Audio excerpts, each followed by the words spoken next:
একজন মানুষ, কিন্তু পরিচয় যেন অসংখ্য। বলছি মেজর হাফিজউদ্দিন আহমদ বীর বিক্রমের কথা। 1971 সালের মহান মুক্তিযুদ্ধে যশোর ক্যান্টনমেন্টে বিদ্রোহের নেতৃত্ব দেন তিনি। একাধিক সম্মুখ যুদ্ধে অসীম সাহসিকতার জন্য অর্জন করেন দেশের তৃতীয় সর্বোচ্চ বীরত্বসূচক খেতাব বীর বিক্রম। স্বাধীন বাংলাদেশের রাজনীতিতেও তার পথ চলা সমানভাবে আলোচিত।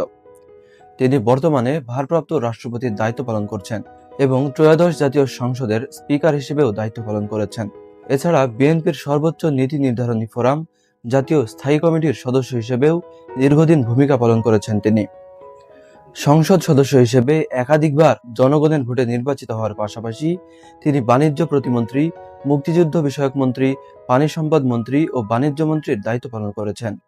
শুধু রাজনীতি নয়, ক্রীড়াঙ্গনেও তিনি ছিলেন উজ্জ্বল নক্ষত্র। পাকিস্তান জাতীয় ফুটবল দলের অধিনায়ক ছিলেন তিনি। 2 মেয়াদে বাংলাদেশ ফুটবল ফেডারেশনের সভাপতি, এশিয়ান ফুটবল কনফেডারেশনের সহসভাপতি এবং ফিফার বিভিন্ন গুরুত্বপূর্ণ কমিটির সদস্য হিসেবে দায়িত্ব পালন করেছেন তিনি।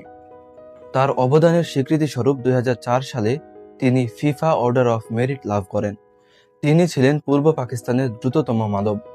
100 ও 200 মিটার স্প্রিন্টে জয় করেছেন স্বর্ণপদক এবং অর্জন করেছেন জাতীয় ক্রীড়া পুরস্কার। শিক্ষা জীবনে ঢাকা বিশ্ববিদ্যালয় থেকে রাষ্ট্রবিজ্ঞানে অনার্স ও স্নাতকোত্তর সম্পন্ন করেন। পাশাপাশি রচনা করেছেন রক্তে ভেজা 71, গণতন্ত্র রিমান্ডে, সৈনিক জীবন সহ একাধিক গ্রন্থ। মুক্তিযুদ্ধের রণাঙ্গন থেকে সংসদের স্পিকার, অতঃপর ভারপ্রাপ্ত রাষ্ট্রপতি। হাফিজউদ্দিন আহমদ বীর বিক্রমের জীবন বাংলাদেশের ইতিহাসে এক অনন্য অধ্যায়। রিয়াজুল ইসলাম, এজহা টাইমস।